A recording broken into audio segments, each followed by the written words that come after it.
Good evening, everybody. Welcome back to my channel. I'm Amy and this is Pet Rock and Roll. But tonight we are streaming live and direct straight into the Balfouri Communal Club Facebook group, where we are going to be announcing the details for our 1K members giveaway. Yes, it's going to be amazing. We're also going to talk all things Balfouri with an amazing special guest who is the wonderful and very knowledgeable Dave from Dave's Little Beasties. So without further ado, let me bring on the admin team of the group. So first up, we have Ian Tarantula. Hey. Evening, everybody. How you doing? We're all good. I'm all good. Are you all good? Good. Yeah, all good. All good.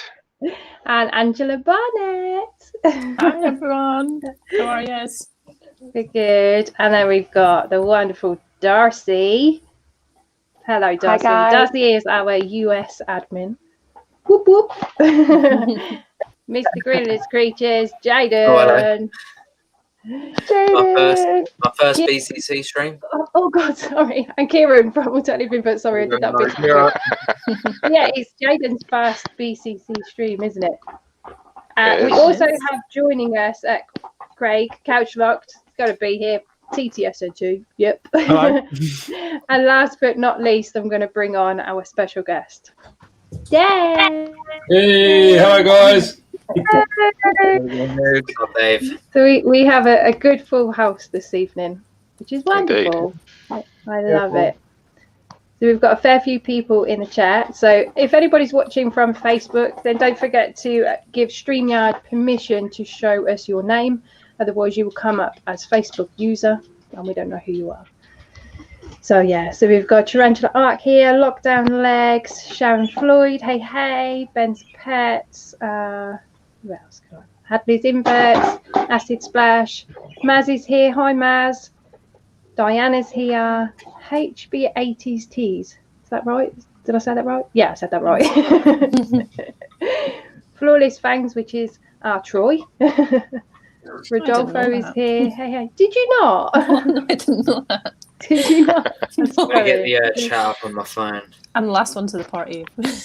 Oh, last one to the party. No, never, Angela. I don't believe you for a second.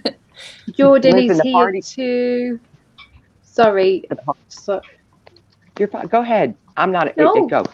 I want to know what you was going to say now, though. I was going to say it's not a party until Angela gets there. Yeah, that's very true. It's very true. Graham's here too. Hey, Graham. Just scrolling back to see. Kathy Arnold, hello. Thanks for joining us. Yeah, so thank you, everybody, for joining us tonight. So I think what we're going to do is go straight in with giving you the details of the giveaway. And then after that, we are going to just go head first in talking about Balfouri, because we love talking about Balfouri. Don't we, Jaden? You know me, I can talk about Balfouri for ages. I know. We fill up the chat with it. That's cool. So, yeah. Balfouri in his... Huh? Jaden's going to be a Balfouri in his next life. I think he will be, yeah.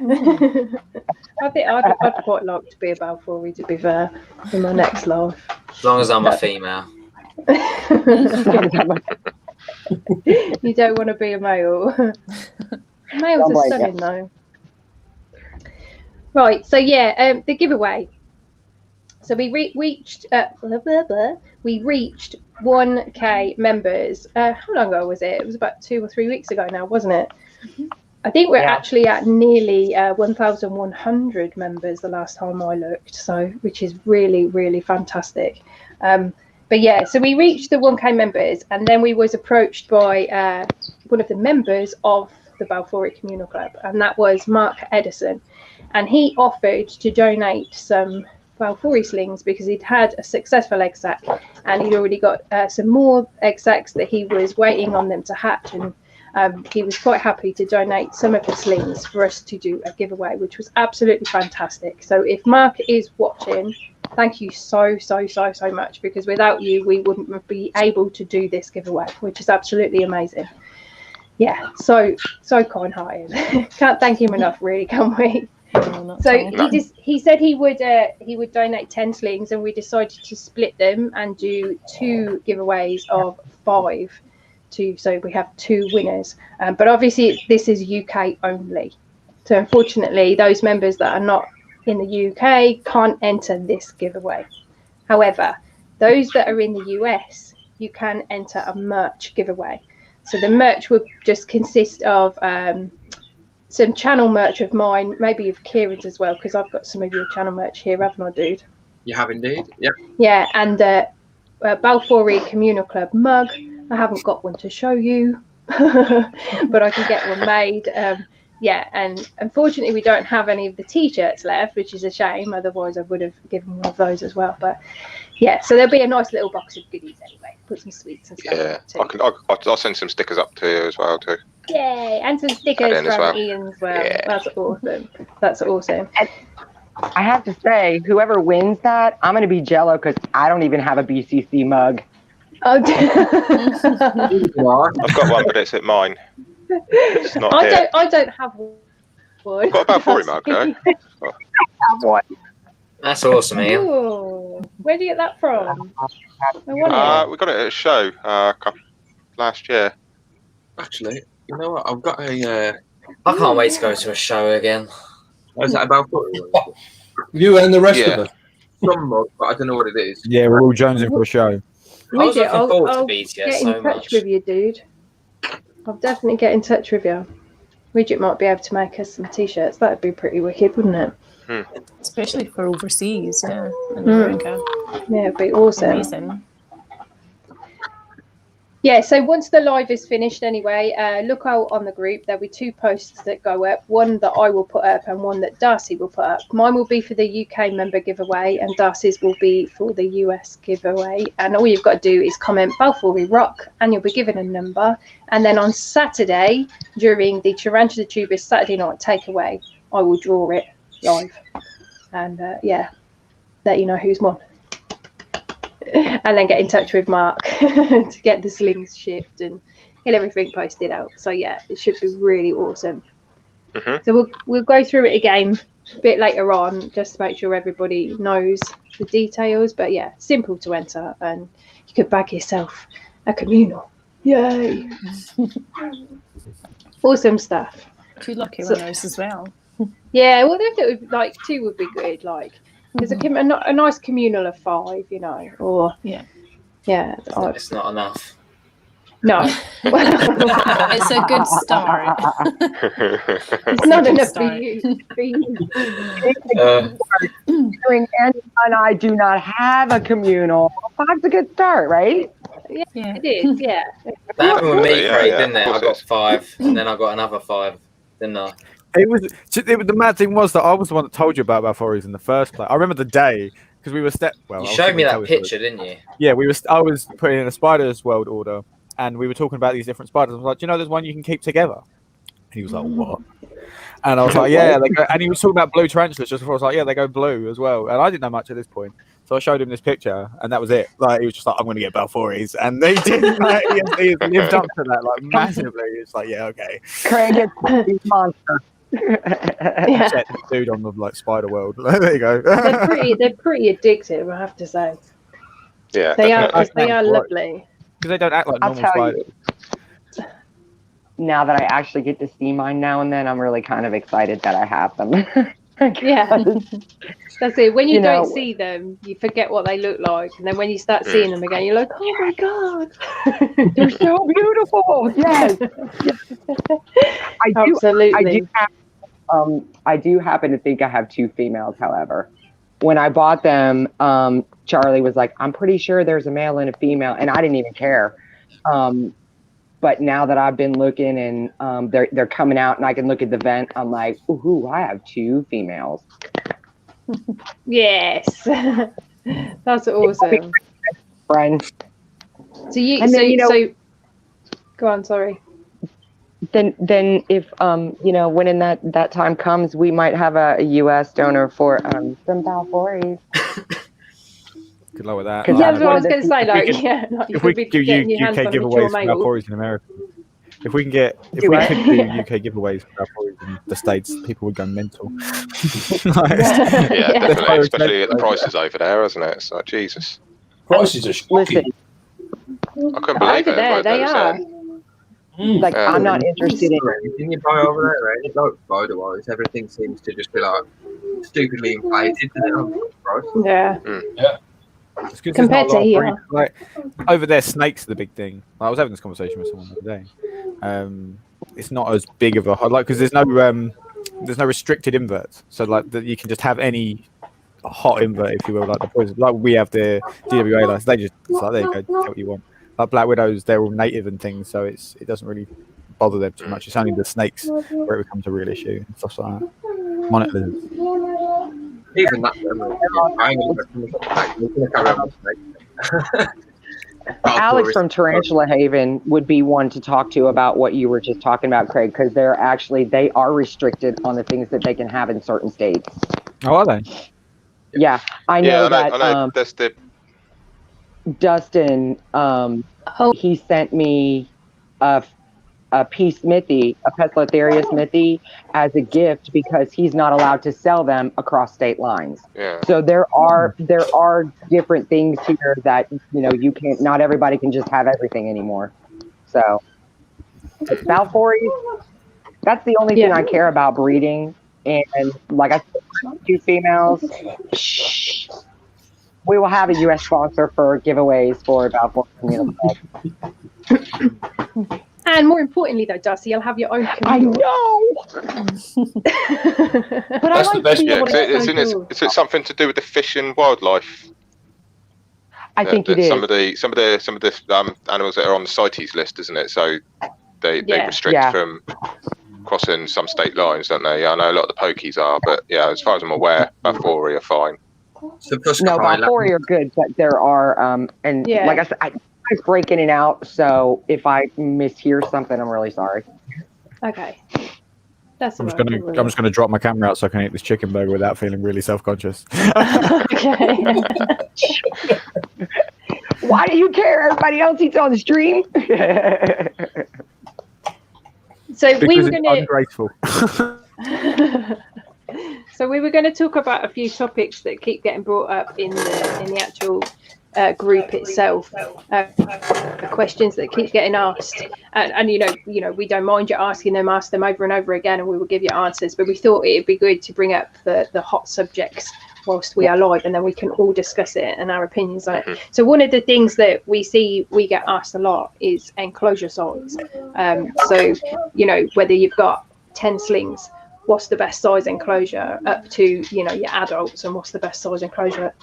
Now, for me, I think it's really hard to actually say to somebody in the group exactly what size enclosure would be best, because it's hard to know that if what they are classing as a juvie is as big as what I would class a juvie to be. And pictures are pretty deceiving at the same time. So even though they might put a post with a picture on it, obviously you can tell the difference between a sling, but I think as you go from juvie to sub-adult and adult, they can kind of look a little bit similar, can't they?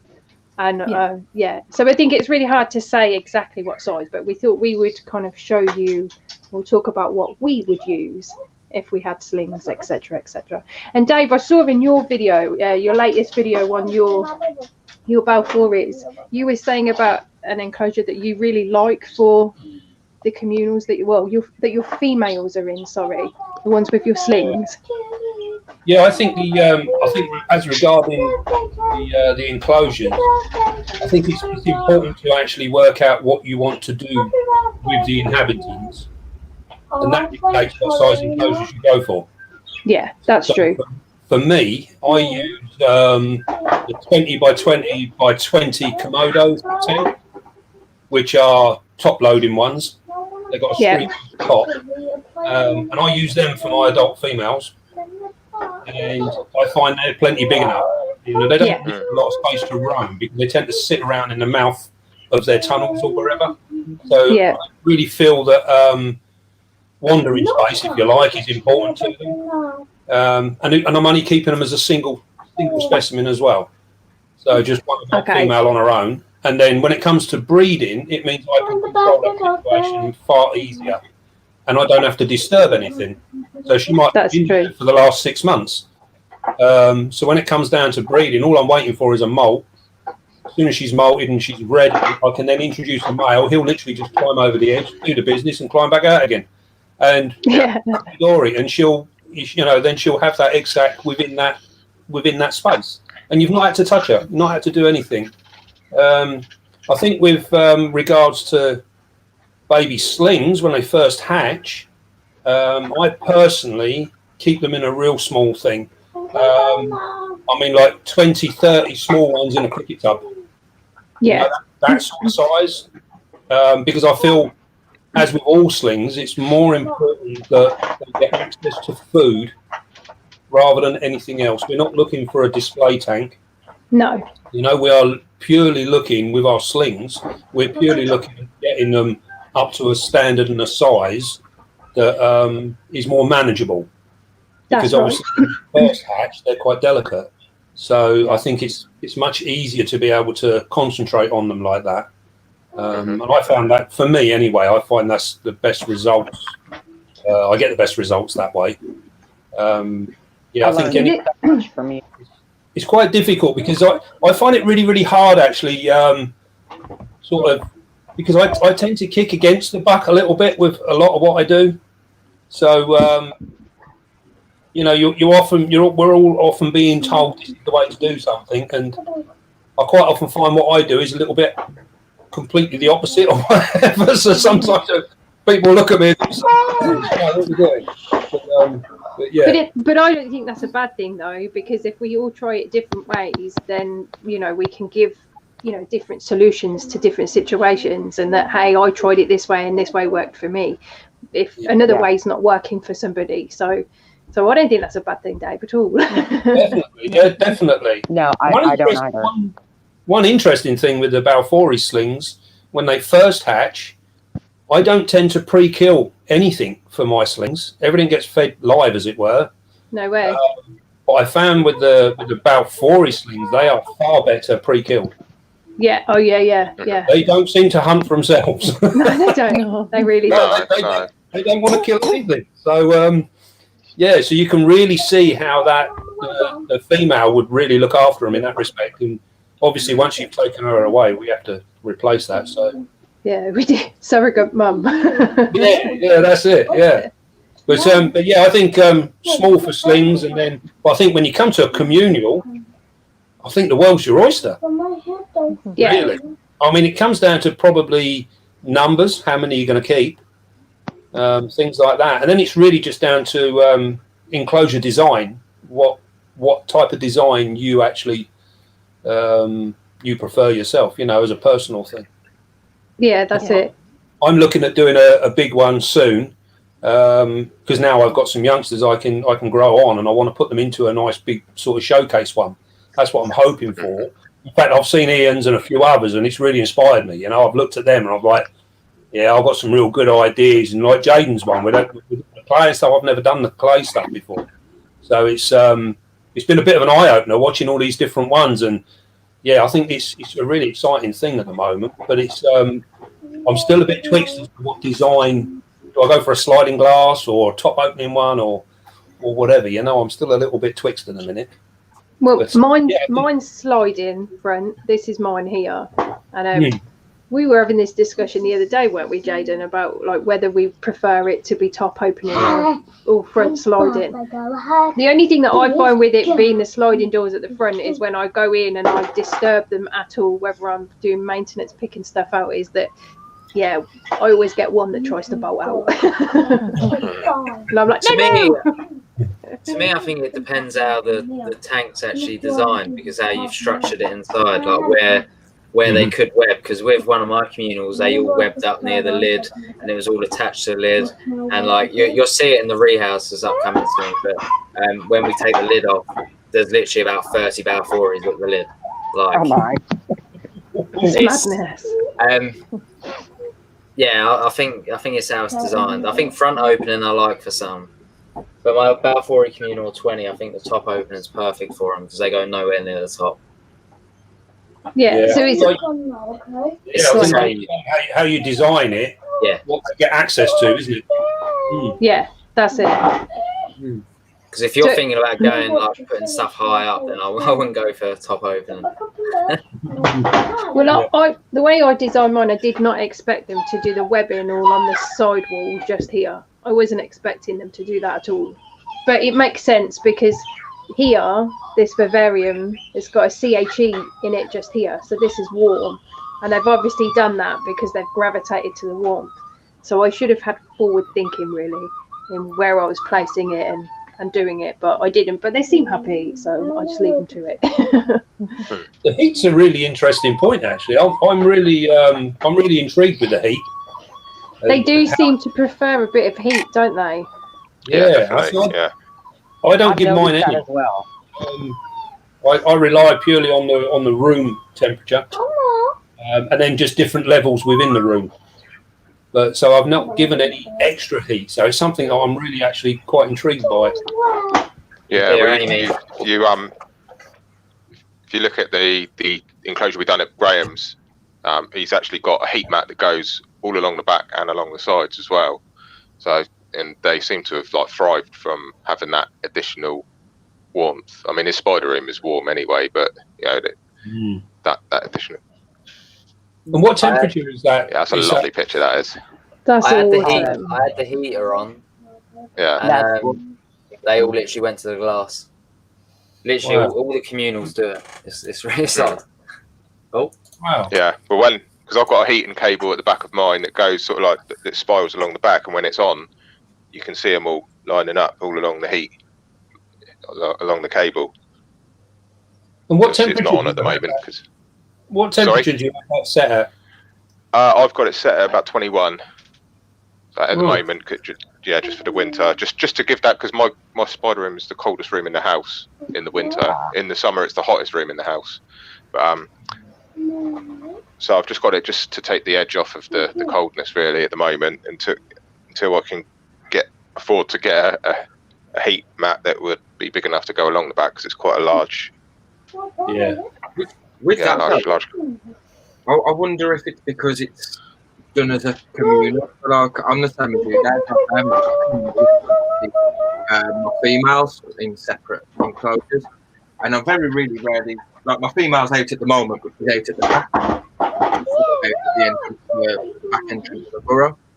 But I see my female or all my other female out on the front of the tank, and like the room's like 26 degrees in here during the day, so it's even warmer. Do you think maybe they do it when they're together, like, if you know what I mean, like, so it's like sort of safety in numbers type of thing, or because I never sleep with my single. Yeah, I keep my room at 26, and even because I've got single Balfouris up above that communal 20, and not even that female, and I've got one on the shelf up as well. That one doesn't even come to the glass. It's only ever the communals. So behaviour, and like it's mental. But that rings true with me as well. Like, because I've got two solo Balfouri up right at the top on the shelf over the other side, and they act so differently to the communal. And I've got my female with her slings just here, because I did want to give her like more warmth, obviously for incubating the egg sac and everything. So, and she seems to be doing really well just there where the warmth is. It makes me think though, doesn't it? Like, rather than just being tolerable to each other, do they actually prefer to be together than on their own because of the difference in behaviours? Yeah, maybe. And it just being sort of tolerable, and you can keep them together. Do they prefer being together? You know what I think that's the biggest question, that is, ain't it? I got into a bit of trouble because of that question. Did you? I okay. Yeah, because I think I'm probably going to get a slap now. But I don't believe that they're communal in the wild, the same way as we're keeping them communal in captivity. So, and there's many spiders that will live in a communal system, in a loose communal system. So you might get females that are, a foot, 2 foot apart, but every 2 foot there's another female. you know, and you could class it as semi-communal because the males will wander from one to the other and go through them. And they do meet on occasion as well without too much aggro.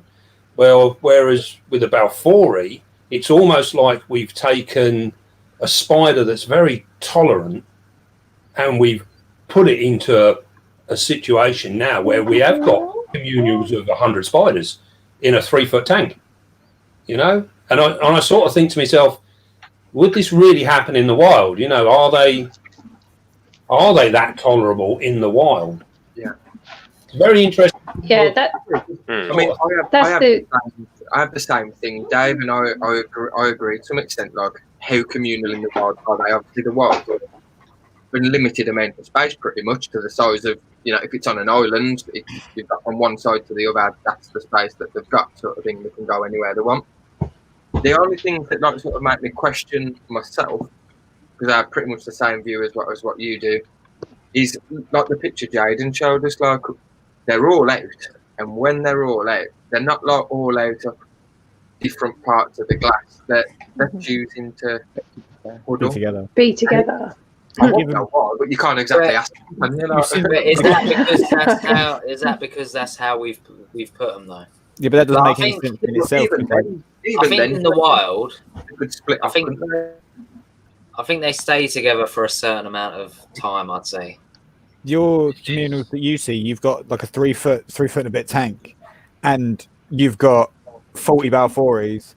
When 30 of those Balfouris, 35 of those Balfouris choose to go to the top right-hand corner behind the one bit of scenery, the exact same and place. leave a full 2.5 feet of massive cave, another statue. Like, they just pick that one bit and they're like, yeah, we're all going to go here and we're going to go down. Is that because that's how we've kept them though? But that still doesn't make any sense, because like if they choose not to hoard together, they wouldn't. They would spread out more. Yeah. They would try and be more individual than they actually are. If you give pokies enough space, they'll just kill each other. It can't be depending on the setup either, because like if you've got multiple pictures, Jaden, and you've showed multiple pictures before where they're all grouped together, but they're grouping together at different parts of the enclosure, so it can't just be that that's the warmest part of the enclosure in that corner. Yeah, I do. I have had enclosures where they have been huddled in certain areas together. Yeah, but they're like the different, isn't they? So it's like they could huddle one day in the middle, and then 2 days later they're huddled in the top right corner, and then 3 days later they're huddled in another corner. Like, is this because would this be?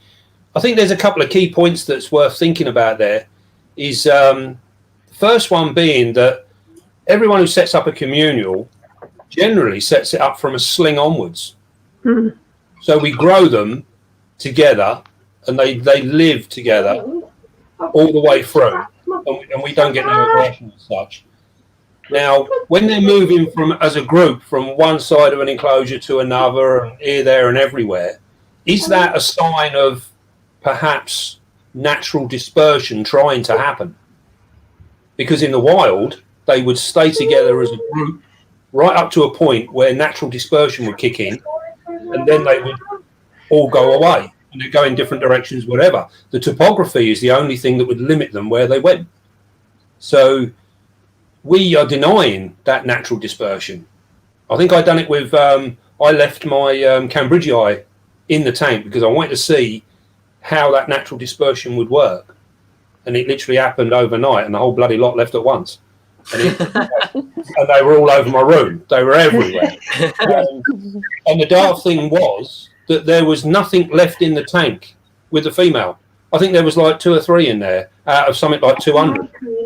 So within a space of a night time, so if you say 10 hours, 12 hours tops, that whole 200 vacated and left.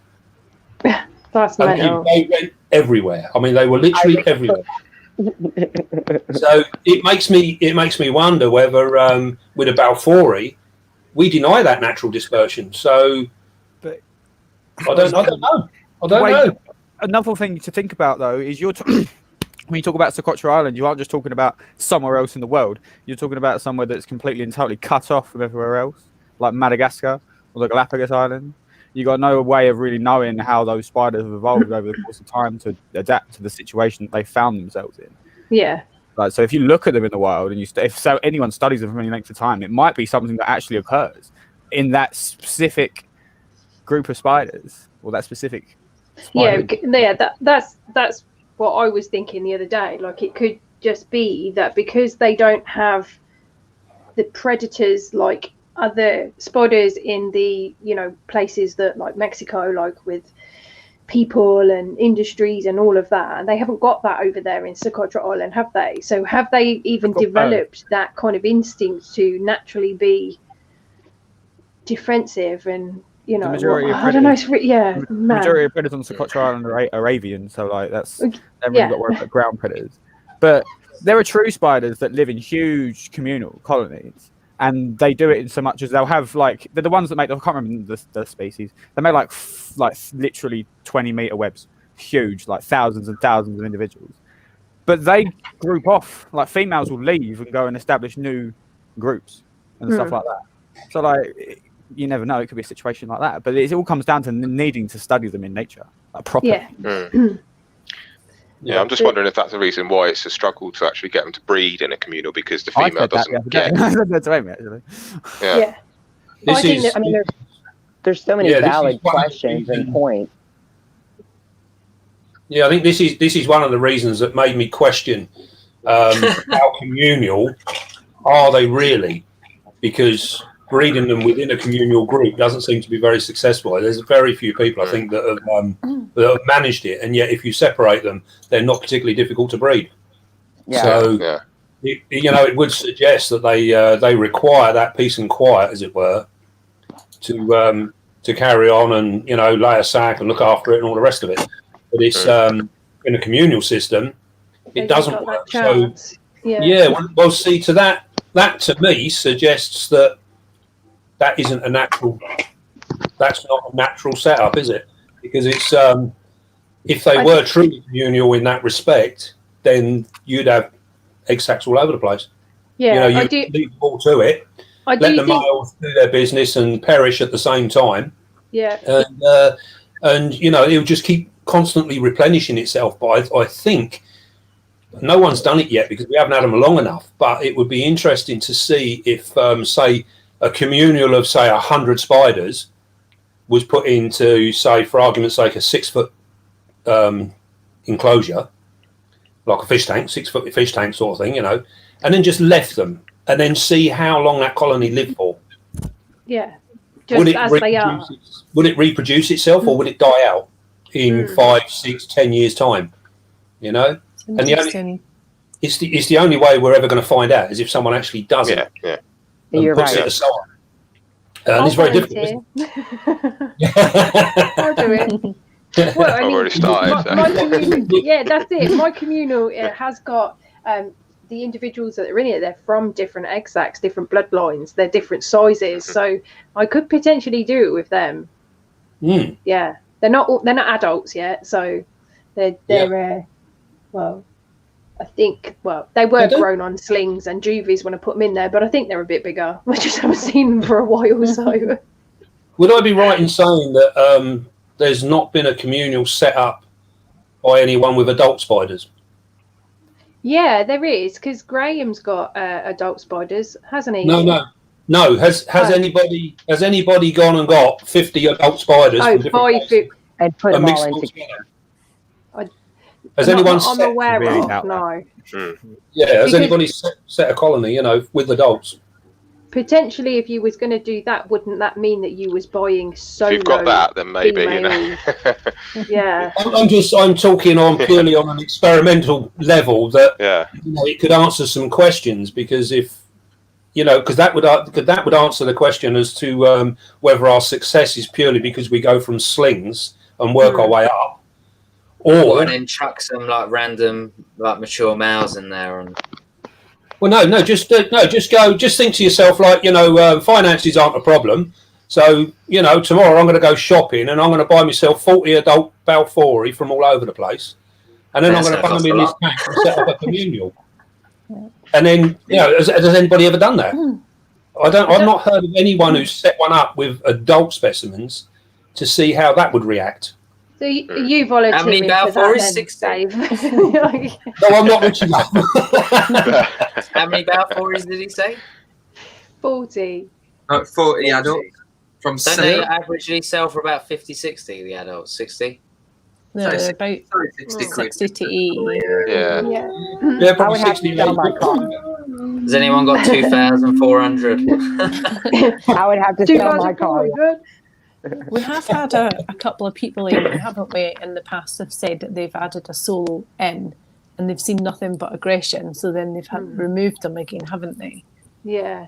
That's one of the tricky things. Like that's also like a really hot subject is about adding a solo Balfourian with a communal. So one that's being brought up and raised on its own and then adding it into a commune of others. Typically you find that the solo will not tolerate the others, and then there's aggression. And then I think there was one person in the group, forgive me, I don't remember their name, but didn't they put them in and then the next morning they got up and the others were dead? They literally had. So they had two, and then they added a single, and the single killed the other two, didn't they? The other two, yeah. Were they adults, or were they like what? I don't think they were sub-adults. I think they were sub. They wasn't small, so they'd obviously the solo had been on its own for a while, but. See, that's quite common with most animals. If you've got a group situation, we had a similar thing with wolves, timber wolves, and we had one that got injured. We had to separate it for, I don't know, probably about six to 8 weeks. And then it was ready to go back in and we couldn't put it back in. As soon as we tried to reintroduce it, that split had actually turned them against it and they wouldn't accept it back in. And I've seen that with many animals, herd animals and what have you, and they don't take to a single specimen coming back in. They real struggle with that. But there has been people that have done it, because I do remember somebody in the group saying that they successfully did it, and I think Francis added a solo juvie that had been raised from a sling on its own to juvie in with some adults, and that was no problem. Yeah, I saw someone do that with slings. They put 2 slings in and then posted a video of them like they called it like the slings meeting with the adults for the communal cuddle, the older ones for a communal huddle, and it was like literally 2 tiny slings like that and like these juveniles like that. Steve, wasn't it? Together. I think so. Yeah. See that again? I think it can be done. But it's whether I think I was having this conversation with somebody earlier as well in the group. It's just whether you want to take that gamble, that risk. Right. I think this is where it gets a little confusing for a lot of for new people that are doing things. If you get I believe that if you get 1 or 2 people that have done it and they were successful, but then 20 or 30 people tried it and they weren't, then it discounts the successful one completely to me. And that's why I created. There's a survey in the group. Actually, I don't know. It's in the announcements section, isn't it? That I want everybody that's got a communal that's added to it, whether they added a solo, they added juvies, they added the same size slings or whatever it may be. I want them to fill it out so that I can get a good amount of results or people that have filled it out and then get a reliable result onto whether it works or not. Because at the minute, I do think that adding a solo in, for me, I would just say no right now. Yeah. I don't think there's enough people that have done it to say that actually it does work. And when it doesn't work, that's just bad luck. Do you know what I mean? Yeah. Mm. Yeah, I think it's like we know that we know that I only started with 2 and I put them in together. And Amy, you know this because we were talking about it a while back. But after 2 weeks, even just the 2, one was constantly chasing the other one, and then the one was just constantly slapping and threat posing. And I was like, you know what? It is not worth it to me to leave them in there together just for my own to see what's going to happen. I don't like the way this is flowing. And so I just separated them. And they were 3 inches when I got them. So for me, it did not work. But I only had 2. So maybe it's just needing to put 3 together. I don't know. Because there's that other thing, like about what people have said that a communal under 5 doesn't do so well. So any less than 5, and maybe it doesn't do so well. But any like 5 or more, they seem to thrive. Yeah. I don't know. I've got 2 together that have been together from hatch, and they do fine. They must be they're about an inch now, and I mean, I see more of them than I do any of them, and that's just 2 in together. It's madness. Yeah, I didn't have that, and I don't know if maybe you said that yours were little together. Mine weren't. They weren't kept together. So when I got them, they had already been living separately for I don't know how long, because like I said, they were 3 inches. And I know that one is clearly bigger than the other now. They didn't start out that way, but yeah, they just didn't do well. Mm. Yeah, I think mine were from the same sack. And I wonder if that has something to do with it as well, being from the same sack. Maybe. Yeah. Maybe. Because it's like a familiar scent. Yeah, it could be. Or just the fact that they're just used to each other. Well, it's like, oh, all right, it's you again. Yeah, it could be. There's so many interesting questions that have yet to be answered. And God, yeah. There's still so and much being to learn. that we can't get to where they are to research them, we really just have to do what we're doing and just document everything so that we can continue to learn. Yeah, and then share it. Yeah. Well, I mean, but that's how we do, is it not? If we do it, then we don't know. That's like pokies.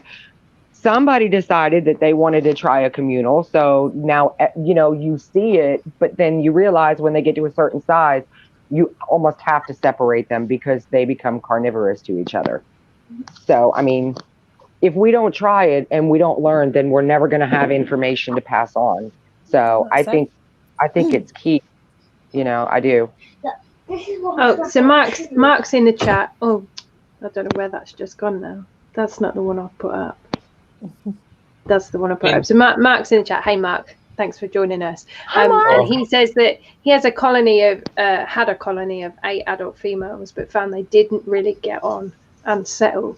So that could go back to what we were saying, where the females just, as soon as they reach adulthood, they want to disperse and go away and then have their little families and then, carry on that cycle. So, and that's another thing I was going to say. I wonder if they do stay together in the wild, the point where they're ready to breed, and then maybe they go and they do their thing and then they start a whole new thing. And I'm wondering if that happens, and all the little ones just kind of stay together until the natural dispersion, like what Dave was talking about. Yeah, it's a good question, but like Dave was also saying, we're not going to know the actual answer until enough of us have tried it and we've all come up with what we've done and the outcomes and that, and then we can take what we need from that to come up with a definitive answer as such. So, yeah.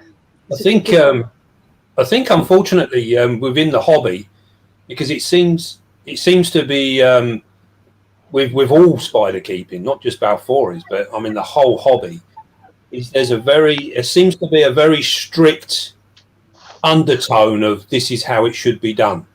Right. Yeah, as soon as you start thinking outside of the box and trying different things, I mean, I often get in trouble because I do something and I put something up and people go, "Oh no, you shouldn't do that." I'm like, "Well, why not?" Right. What's to say I can't do that? And then I sort of look at it and I always argue the fact that, 1, it's breeding, 2, it's in perfect condition, it's doing what it's supposed to be doing. What am I doing wrong? Right. Yeah. Because I don't follow your plan, I don't follow the general consensus of how we should be keeping that particular thing. No. And I think this is where we go wrong a lot of the time. I think it's important that we, literally look outside of the box, try different things ourselves, and share that information, because that's the other big thing.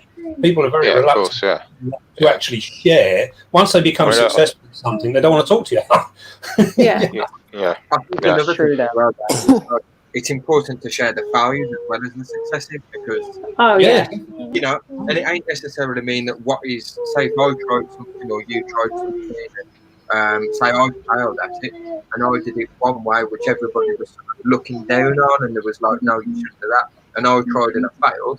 It doesn't mean that even if you tried it the exact same way, that It's you gonna work. could be successful. You know, you could still be successful. It's people say do your own thing, and what works for one may not always work for another. But some people are easy to judge when it's the other way around, and you do something that they don't necessarily agree with. I think you just need to do your own thing, and people need to accept it. If it works for you, it works, doesn't it? Yeah, you shouldn't be afraid to you know, to put up what you do as such. You know, I think it's I think a lot of people sort of like run in the shadows. It's too frightened to actually, you know, do something or suggest something. I mean, the common one is, I mean, the real big one that always upsets people is OBTs. You know, they're fully terrestrial. Well, I've got terrestrial ones and I've got arboreal ones. You know, and they all do the same job. So what's right and what's wrong? You know, it's very, very difficult. But if there's enough care sheets that says they're terrestrial, then by God, they're terrestrial. You know? That's how people seem to believe. I've got a blue panne, and I'll keep one blue panne fossorial, and I'll keep one like in a sort of like arboreal setup. And the one that's in an arboreal setup stays arboreal. It's still got enough substrate to burrow if it wants to, but it chooses to web up the back of the cork bark. And I see that more than I see my flamingo coilers, which are arboreal. Yeah, it's mad. You know, and I keep the fossorial one stays fossorial, the arboreal one stays arboreal. It's still got the substrate to burrow. It chooses not to. You know, I never see any of my flamingo coilers. They're all burrowed down. And they're an arboreal species. Yeah. My blue panne, fossorial, shows more actually.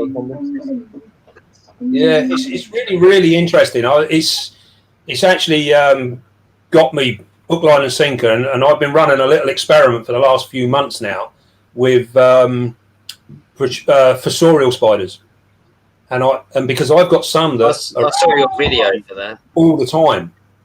And you know, and I'm arguing the fact now that I don't believe that we are necessarily keeping them in the correct way.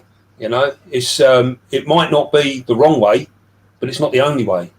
That's it. That's what I was just going to say. It might not be that it is the wrong way. It might just be that there's other ways that work just as good. It doesn't have to be that exact way that's on that piece of paper, or you know, on that Facebook group or the forum or whatever. If it works for you and you're doing it and the tarantula is thriving, then, you know, you can't really say you're doing it wrong, can you? Even though it's something, if you're doing it differently to somebody else. Yeah, absolutely. I've had it with quite a lot of fossorials, especially the killer brackies. What is it again, Craig? Quahini. Yeah, that one. We've had it in three enclosures. 2 sort of terrestrial ones, but with enough sort of digging space and a starter burrow, and then one with 9 inches of dirt but a lot of space up top to sort of be like a terrestrial as well. And the first 2 times lived happily on top, and when we moved it into a container with like 9 to 10 inches, it stayed on top for the past, is it like 3 months now, Craig? 3-4 months, yeah, something like that. 3-4 months it stayed, and it still stays on top, and it's got all that substrate. The most it's ever come to, it made a bit of use of one of the starter burrows in like the second enclosure it was in, like the front, the one that opened at the front, but other than that, never really bothered. We've had it with Emurinus. Yeah, that one stayed on the top for like 4 or 5 months after you got it, didn't it? Until it eventually just went straight down one day. See you, bye. Sidex is in the chat. Hey, dude, how you doing? Hi, Sidex. And Mark. Hey, Mark. And anybody else that's joined and I've missed you, hello. I'm sorry. Thanks for joining us. Yes, thank you. Dave, how have you found it so far then with your little experiment, or you're not going to say? I'll be totally honest with you. I'm coming round to the conclusion now that that it's not so much setup. I think it's becoming down to more in a way of individual spiders, and it seems to me that the more confident the spider is in itself, then the more I'm seeing of it. Some of them are very skittish, and I don't see much of them. You know that, and it doesn't seem to. It's quite difficult to sort of turn that. So I'm trying different things to see if I can settle them down in a different way, and give them that confidence, which can be furniture within the enclosure and things like this. Feeding wise as well. The real skittish ones, I try and tongue feed them and draw them out. A bit like I would have mucked around with birds and things like that to build confidence. It sounds really daft because it's a spider, but I do think that there's something there, because some of them are getting braver and braver as time goes by, and I'm seeing more of them. So I think there's definitely something there. The end finale, I'll be trying it with the funnel webs, but we'll get there. We're working on it. That's all you, friend. Hey, that's all you. What? Funnel web. Oh, funnel webs, yeah. So last night, my Linnadelli Phalanx, I decided to take the lid completely off of its tub last night for the first time in a very long time. Usually I just literally lift half of it, chuck in food, water it, leave it. I need to rehouse it soon, so I was just like, oh, we'll have a look. So I took it into the bathroom, put it in the bath. Lid off. Megalopodies, and that's an adult female now. It's absolutely massive. They're chunky, right? They're big, right? For what they are. They look like yeah, they're great though. Their webs are sick. Yeah, they're very cool. The whole thing. But they're just, I think the creepy massive spinnerets, like spinnerets, like an extra set of legs. It's like, what the f is going on there? Yeah.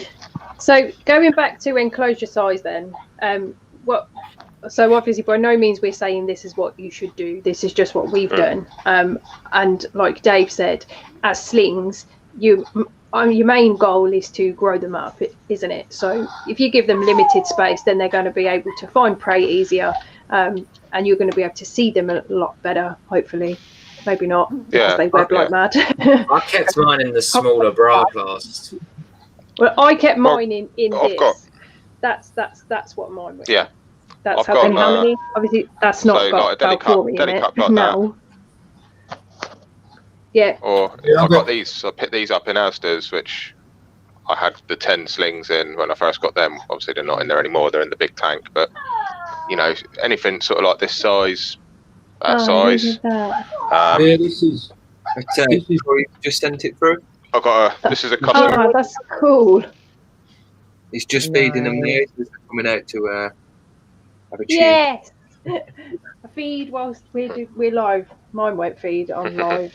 Cool. Shit. Yeah, got a custom aquarium. These are ideal because they've got the top opening lids, like Dave likes as well.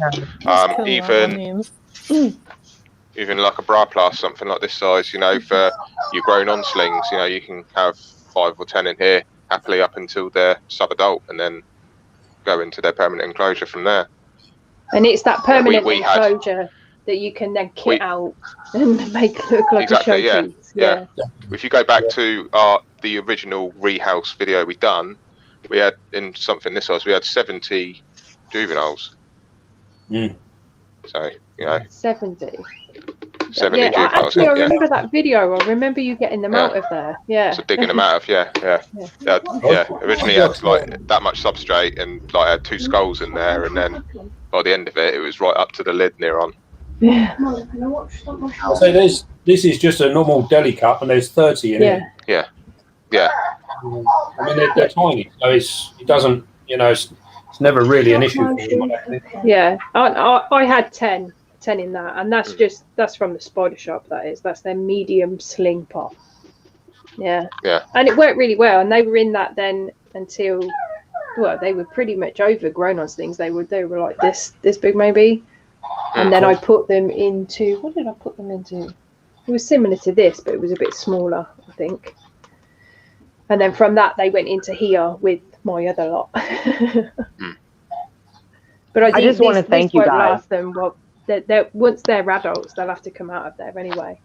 That's not their final enclosure. I, for one, appreciate the visual on the enclosure sizes, because when you're talking about it, it's really hard for people to get that visual. It's hard. I even do it myself. Like I go 30 centimeters. That's a 30 centimeter ruler, and you're like going like this. Yeah, how many? Yeah. I have to get the tape measure out. But it's nice to see, because a lot of us always, and you know I'm right, we always think you can't put that many in there. It's just not big enough. Obviously, it works very well. Yeah. You know, just the fact that you can keep an eye on them. You can make sure they're eating and things like that. And I think that we forget about that when they're slings. So this has been very important. So thank you. Oh, you're welcome. Yeah. But then on the flip side, when they get to reaching adulthood, I think giving them more room, from what we've just been talking about, maybe the best bet, and giving them that opportunity to actually be away from each other. But then you go into the whole talk about whether they get territorial when they're away from each other. And I'll just give you an example of my communal. So my communal, it does have burrows right down here that I created with excavator clay. I have some that live down here and some that live on the wall. But some nights I'll come out and there'll be one sitting out of the entrance of the cork bark, another that's come from the web. And they're not like pissed off with each other. They're not aggressive towards each other or anything like that. They'll still walk over each other and so Amy, I've had it with my one of my communals, the 41, where they're in two different places, but I've had them where they've actually gone, like, so some of them from that one's gone into the other one, and then some of them ones have gone into the other one, like they've sort of swapped. It's weird. And they've been fine. Yeah. So it's odd, isn't it? Because for me, when I first got into keeping the communal, all I would see was that don't give them too much space, because you'll create a territorial behaviour between them, and then you get aggression, and then the communal is going to fail. But so far, I haven't witnessed that myself. I know this isn't huge, but you haven't witnessed it either, have you, Jaden? And yours is obviously a lot bigger than what mine is. So, but it's again. I put a video on the group a couple of days ago of one of the tunnels in the big communal, and literally in just that one tunnel, you know, considering the size of the tank, you know, there must have been about 10 Balfouri in there in that one little tunnel, and all the three sizes that I put in there. So you had the little tiny slings, you had the slightly bigger juveniles, and then the even bigger juveniles, all in the one tunnel. I mean, I don't know. See if I can put it on the screen there. That's they're all. Oh, let me play again. No way! Look at that. You can see the. That's so cool. They are so cute. You know, so they've chosen that one small burrow out of the whole tank. Yeah. Huh. It's crazy. Oh. I don't know what happened. I don't know what I pressed. Sorry, I've removed Ian from the screen. Cam's going blurry. I think with regards to the size enclosures and what have you, I think we have to come back really to the question of what do you actually want from your communal? Mm. You know, if you want a showcase where you see 20, 30, 40 spiders and you're not interested in breeding, then it's not really an issue, is it? It's not a problem. No. And if you want to go down the breeding route, then you need to perhaps your husbandry needs to change and do something slightly different in a different situation. You know, that's not one boot fits all, does it? So even they're like side it's pointed out that his communal is massive. It's 100, so they're in a huge tank and loads of different places to live and hide, and they do separate, but then they still congregate together too. Yeah. So again, like, does that squash the myth that if you give them too much room, they'll become territorial? I haven't seen evidence of like somebody saying. I reckon like, if you gave them too much room, like, well, say, what, like, do you mean like give them your ground floor of your house or something? Yeah, like a room worth, like just fill your whole room with 500 Balfouris. that's what your you next heaven, step, ain't it, Jaden? Yeah. I think we've established as well that it comes down to age as well. Yeah. So, Sorry. I agree. With Sidex, was it? Who's got the 100? Yeah. I mean, what age are they? I think He's it's got a a mix. mixture. Yeah, it's He's got a complete mix, mix. Yeah. I think he's got 2 adult females in there, I believe. I think there's a few juvies, a couple of adult females. I think, was it like 60 or 70 sort of slings or something like that, I think. Hopefully he'll come up with an answer. Yes, it's mine mixed ages and sizes, he said. So yeah. So is that still in the in like the early stages of that communal then, in terms of growth ages of those spiders? Because I think the problem's going to come is when they hit adulthood, which seems to be the problem with a lot of loosely communal spiders. It becomes when the females hit that adulthood, and they then start looking to breed. That's when the problems start coming in. I mean, did Graham get any problem with his? Because I think on that last video, they were all pretty much adult, weren't they? Yeah, they're all fully grown now. Yeah, he put a video in the group a little while ago, and there was about 15 all together. But they are from the same sack, aren't they, Ian? Yeah, they are. Yeah. Yeah, so they're actually from the same sack that he's raised to adulthood, but they're all from the same sack. So again, that gives you like a I wonder. Also, as well, the tank that if I remember from the video that I saw, the tank didn't look massive. It wasn't, for the amount of spiders that were in there. So no, at the time we. Because it's a bit smaller than mine. I can't remember exactly the dimensions now. He's in the comments, so Graham, if you're there, remind me of the dimensions. But when we rehoused them in there, they were the ideal size, and that's why back in January we did reduce the numbers. We took all the mature males out, and we took about half a dozen females out as well. And we left 25 in there. So yeah, so it makes me wonder whether, as you've got all these adult females, maybe the more the merrier, and you keep that happy system going. Whereas by removing them, you're giving them each individual a little bit more space. Yeah. Would that then incur trouble, or what? I mean, how did it affect them? We've got so much to learn, haven't we? It's so much. It really is. It really is. There's so many questions that need to be asked, and the answers are few and far between, aren't they? Yeah, definitely. We're still in that embryonic stage, really. But this is how we get put the screen up, but that was taken a little while ago of his. Let me focus. Yeah. So those, and they're adult females. They're all. So it's all out 2 having foot. They look a bit huddled there as by well. 13 inches. Yeah. See if I can find. Graham said.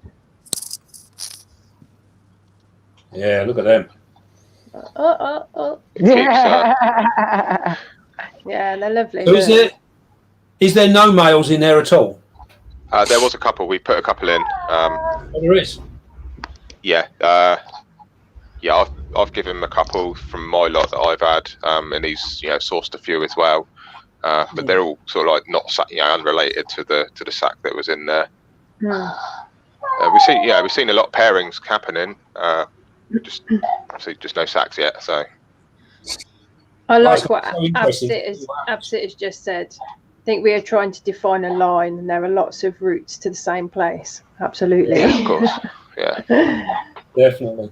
It'd be interesting to see though, Ian, if it does drop, if they do drop a sack. Yeah. You know, we try to kind of make sort of like separate chambers under, you know, with the cork tubes that we use to kind of maybe make some like nurseries or something like that, you know, so that the female has got a little bit of privacy to create like, you know, a protection for breeding. But, you know, it's trying to get an endoscope so we can try and get the camera and then have a little poke around and see what we can find, kind of thing. But yeah. One day you might have loads of babies just run out. Yeah. Well, you say that, but it's taken 2 months for my female to open up the burrow so I can see the slings. 2 months they've been in there with her, and she's finally opened them up, and they're still open now.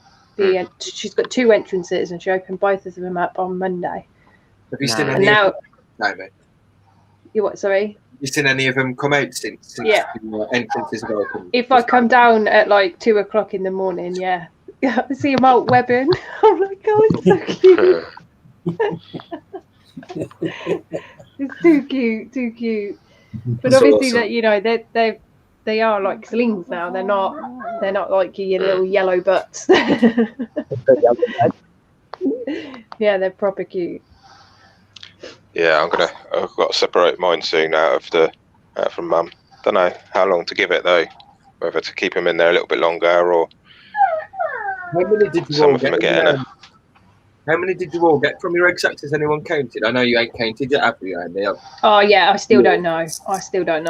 Yeah. Dave, No. Sorry. Ian, have you counted yours? Or No, not yet. Once I get them all out, then I'll count them all up. But I kind of gave a rough guess when I took a picture once. So I saw about 28 to 29 out, something like that. Yeah. I don't think it was a massive sack. they No, only have small egg sacs anyway, don't they? Yeah, my small female, she had 27. Yeah. That I took from her, and the slightly larger one had 58. I think it was. Wow. The most I've seen was when we pulled out all the babies from Graham's last one when I done a live on my channel. We had 85 out of that one. Wow, which is a good number. That's loads. Yeah, that's a big sack. She's an older female. She was the mum to his original, big enclosure. So she's quite an old female. So I wonder if the older they get, the more they produce. Maybe. That was my thinking. Yeah, that was the sort of thing I came to, because the my younger one was probably only just mature. That would have been she would have literally have just sort of been old enough. Yeah, because they can breed at quite a young age as well, can't they? So yeah. I mean, I think my plunge and I've started to good year in front. Yeah, because I've took the plunge and started to separate my 3 females. So I've managed to get one out so far, which I've got down here, and she started webbing up, and she's been paired a couple of times in the communal. So I'm just letting her settle in for a week, and then I'll chuck the male back in. Take care, Francis. Yeah, I mean, I don't know how old my female was because I brought her as an adult female, and I don't know whether she was previously paired or not. But I only paired her once, and she dropped the sack within, I think it was, was it about 3 months? Yeah, 3 months. She dropped the sack after I paired her once. It wasn't long. No, it wasn't long. It led me to believe that maybe she'd been paired before I paired her, because I only paired her once. And sometimes that can trigger them to drop a sack, can't it? Yeah. But yeah, I still don't know how many's in there. I've looked down there and I've seen her getting a bit aggy when a cockroach went in there, and she slapped the cockroach and all these spiderlings just went, ah! So I was like, oh my God, there's quite a few. So yeah. It's an interesting thing to. It would be good to do another poll on the group and find out the gestation time that people. I could do that. Yeah, I could set up another survey. Would be good for that, because then I could ask multiple questions, like, how had it been paired before? Is this its second sack, whatever, and how many did you get from it? Yeah, that'd be a good idea, Dave. I mentioned on my video that my two females were both paired roughly the same time, and my younger female. Oh, nice. My younger female. She. If I get this right. Yes, the younger one hatched with from mating was 4 months, and and she had the. Hang on. No, sorry, it's the wrong way round.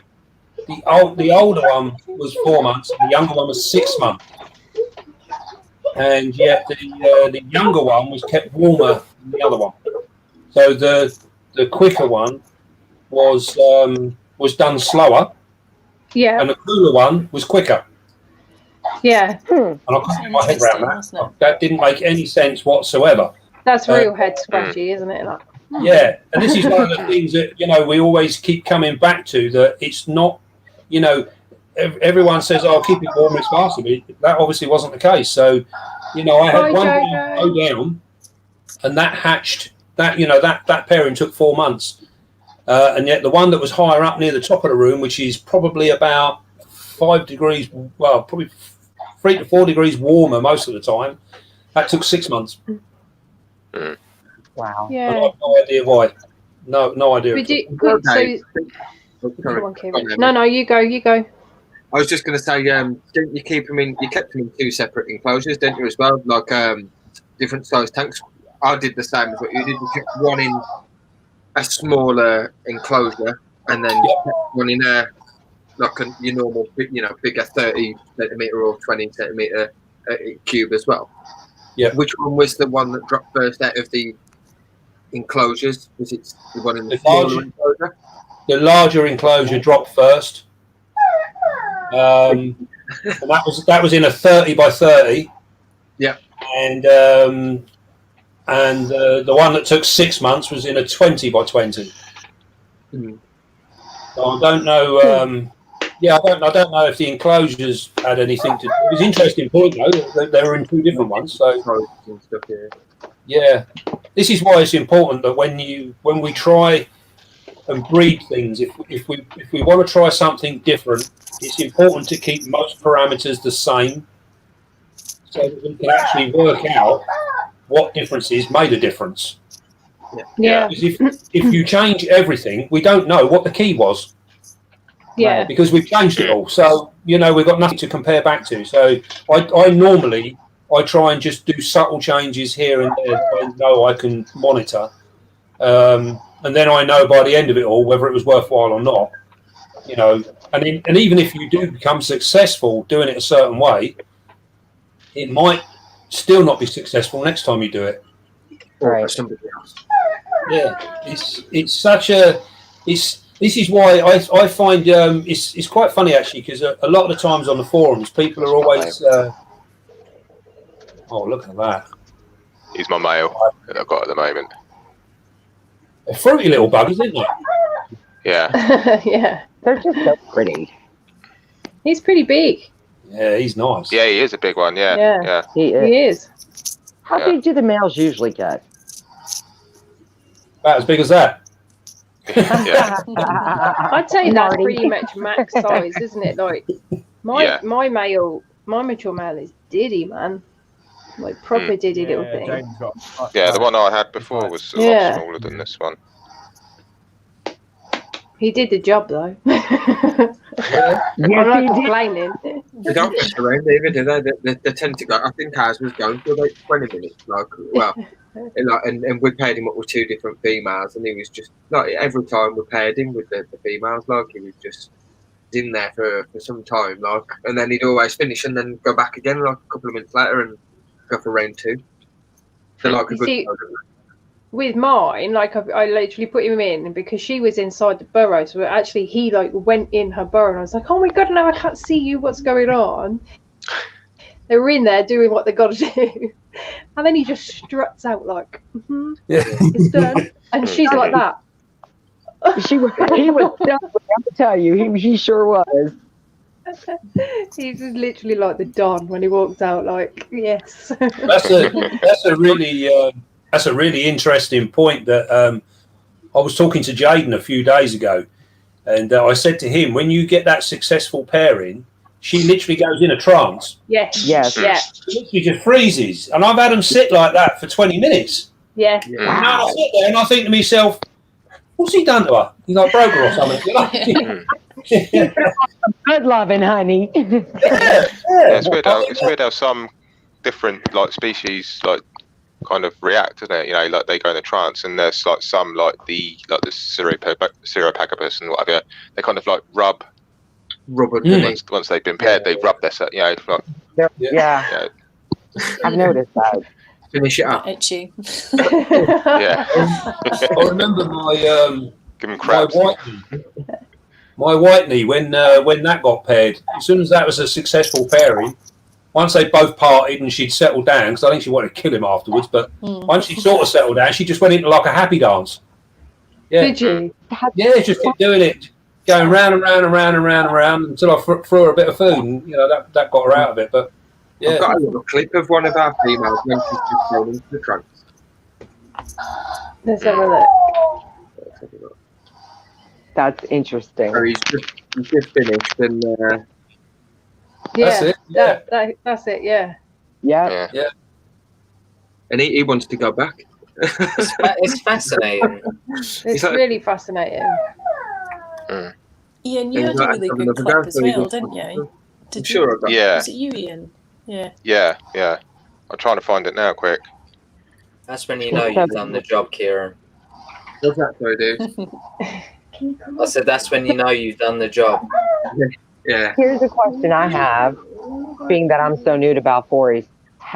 What size does the female need to be in order to breed them? I'm not sure on a definite size, but because you can pair them like quite early, can't you? They do mature out quite a smaller size, but I don't know. I would say just to give you an idea. Yeah, it's my youngest female, she paired and we got a sack from her, and she probably overall 2.5 inches. Really? Leg span. That's leg span. So that's actually quite small, really, isn't it? I literally paired her just purely out of interest because I was doing some others and I just thought I'll see what happens. She freshly molted, and I thought I'll see what happens, and thinking outside the box again, just see what goes on. And I literally paired them, and she was up for it. The minute he walked in, she was up for it.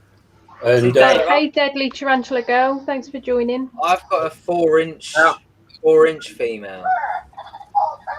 Yeah. And she molted probably about 1.5 months ago, and I wasn't going to try and pair her, but I might try and pair her now. Oh, definitely. I've got a really tiny male, dude. I'll send you a picture of her later. Of him, sorry. That is a great.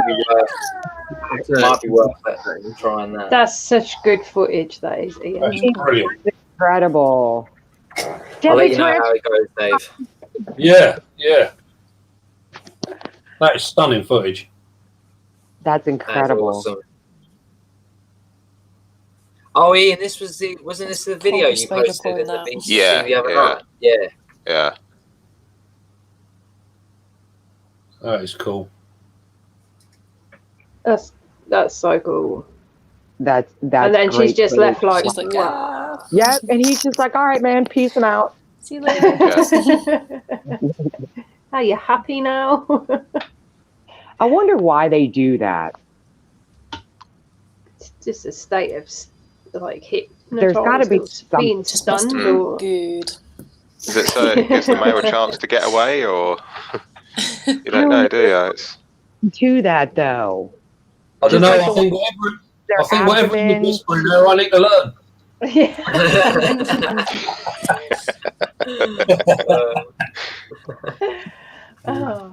That is so Barry cool, White, y'all. Yeah, that's some top quality footage. That is, Ian. Yeah, I was pleased with that. Yeah. So then, essentially, mine are actually, if in fact they are both female, which I'm I'm certain they are, then they're both actually big enough to breed at this point. Yeah, I would say so. Yeah, looking at yours, the pictures you put on. Yeah. Yeah. The only thing I would do, Darcy, then we could do a US giveaway. That's the plan, friend. Yeah. I mean, it's not something I'm going to do right now. Like when I get back up on my feet and I get established, then I'll start looking for a male. And yeah, we'll have some Balfouris for the Balfouri Communal Club US people. Yeah. I think I'd start working on them now. I'd start getting some food into them, promote a molt, you know, and then once you've got a molt, leave them for a month, 6 weeks, then try them. Yeah. You think about it, you're probably looking at, I don't know, 2-3 months down the line, really, before you got to start looking for a male. So start the work now. Start now. Get okay. Prepared. Yeah. Getting ready. Yeah, definitely. I will. Yeah, the males can, you know, I've known Balfouri males to live nearly 2 years from maturity. Yeah. So. Yeah. Really? Yeah, my male is still going strong. Yeah, they last a long time. Yeah. Some species of males do, like the platyoma males. They live for a really long time. Yeah. So that's nice to hear about the Balfouri males. Makes me feel a little better. And yeah, I mean, it shouldn't be too hard to find a male. You know, I know some breeders. Fingers crossed. Yay. I think a lot of males of all species, they last a lot longer than most people give them credit for. Yeah, I think they do. And I have plenty of brains to pick here, so. You sure do. I got the right people. I think that the last thing that we thought we would cover that also gets brought up in the group is feeding. So I think we just touched on that a little bit back, where you were saying, Dave, that you know about feeding live to the slings and how the slings don't take down live prey. So from when mine were slings, was typically feeding pre-killed or, as I would say, maimed prey. Mine would only take pre-killed. Not alive. It's madness, isn't it, that they would only do that? But then the fact that they stay with the mum for so long, is it that that's because they don't know how to take down live prey, or they're too frightened to? Because normally the mum would kill the prey first, and then they would either hang off of her or she would leave it for them to eat it. Yeah, and that bodes crazy. Question, doesn't it? It does, yeah. I think I think it is interesting because my two that are about an inch now, I only fed them like day-old roaches, and I slowly worked them up. So they were fed live, and they're fine. You know, they're big, chunky individuals now. Yeah. But I've noticed with the two clutches that I've recently had that I've pre-killed everything because I've put live stuff in there and it's still running around days later. And you've got like 30 odd individuals in there that you would have thought they'd have took them down by now. All my other slings I keep in communal pots, literally pretty much permanent, to be fair. And they're all fed live. And I literally just appropriate size foods and I just throw a whole load in there and shut the door and leave them to it. Yeah, but, I feed mine live now. I just, like you, I just get a handful and throw them in there. Well, Amy, you see how I feed mine with the dubias. Like they all come out and share it. There's always like 5 or sometimes 20 on just one when I've chucked like 20 massive roaches in there. It's weird how they all tend to sort of go for the same one, and then like I've got it on video. They rip it up. Like they rip the dubia up and they take a piece each and then they wander off while they're eating it. So funny. That's but yeah, there's still roaches still running around, but they're all sharing that one. Yeah. Yeah. It's weird because I've done it numerous times now, and it's the same result every time. They all sort of go for the same one, even though there's plenty of them around. What size? These are these are like juvenile. Right. So it's they do it as my. Oh, I'm trying to think how big they are. My communal 10. So we're thinking maybe that when they're really 2 inch, 2 inch maybe. No, 1.5 inches maybe. My communal 10 are. They do it, and then I've got some that. Well, they're big now. Amy, you've seen the size of them, haven't you? Yeah, they are. They're pretty big. Yeah. And they're still doing it. Yeah. But then if you had like red runners in, then obviously they only go for the one. But with bigger prey, I feel like they sort of gang up on it. And they just go for the one prey item. Yeah, I've got footage of Balfouris like sharing dubias, and you can see their fangs so close to each other, and they're just all crawling over each other, and they're just all at peace. They're all just going for the food. And Craig pointed it out because we was watching some of the footage, and we was thinking, how do they not end up biting each other? Because like you got all these fangs going, and they're all on top of each other, and they're all sat there fine. It's like crazy. They're fully aware of each other, though, aren't they? Yeah. It's not even that. Like you see it when they're doing, when they're just wandering around. They have these weird interactions on the edges of the tank, where it's not just like you've seen it when it's right around the tank it doesn't like, or it doesn't expect people. They don't do that. They literally just they'll kind of like feel out each other. Yeah, they touch each other with their feet. Yeah, and then they just end up crawling over each other, like. I've witnessed them. Oh, go on. No, you guys, fun. I was just gonna say I've witnessed like mine when I've fed them. I've witnessed one come out and one be tapping and crawling, literally like, and I'm on about like crawling, almost like it's gonna beg for food and tapping next to one that's got food, and then the one that's got the food turn around and like go no, and then it's still doing it, and then it manages to come around the other side and it rips a cockroach leg off and then runs away with it. Me and Craig's experienced this with a communal once.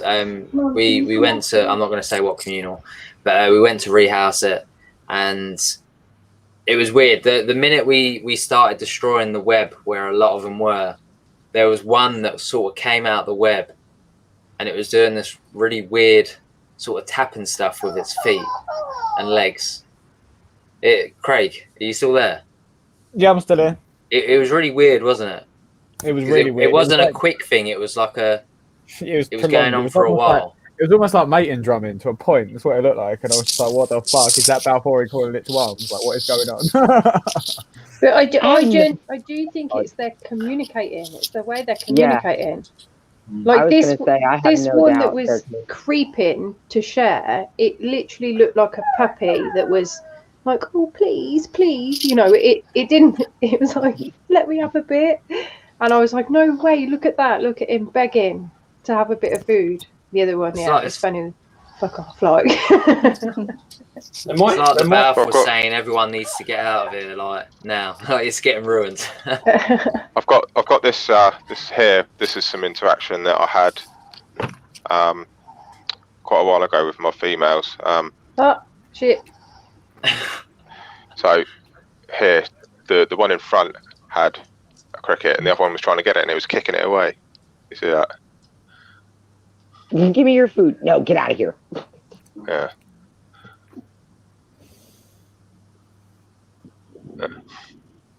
Yeah, I've seen mine do that. Yeah.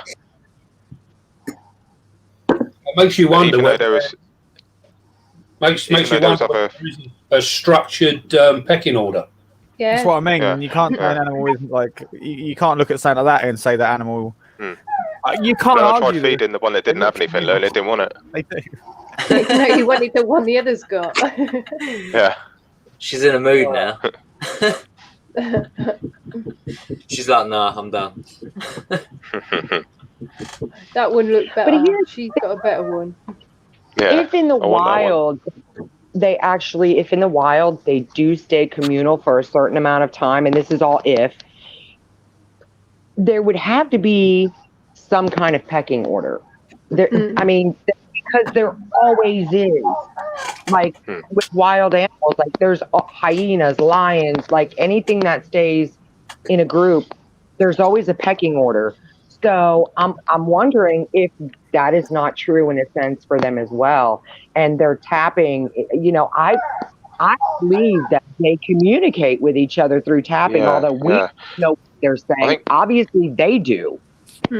Yeah, I think Tom Moran touched on it a while ago on one of his updates of his communal, that he was witnessing that one would kind of walk past another one, tap it, and that one would like disperse or move out of the way or something like that. So it was like this one was telling the others what to kind of do, kind of thing. So yeah, if you find the videos, on one of his updates, I don't know which one it was now, but he was touching upon that, and from the footage he had, it was kind of, it seemed legit. Yeah, it made sense. Like, if you think about it, they're all of them, no matter what they are, whatever species they are, they're all talking to one another all the time. And see this with breeding, when you pair stuff together, it's very subtle how one species is slightly different than another, and how they do different things. And I mean, if you look at ants, they got the most structured social system going. Yeah. And that is billions. And yet they all know what they're at and what they're doing. And there's messages sent from within the nest with certain ants telling them what particular types of food to collect.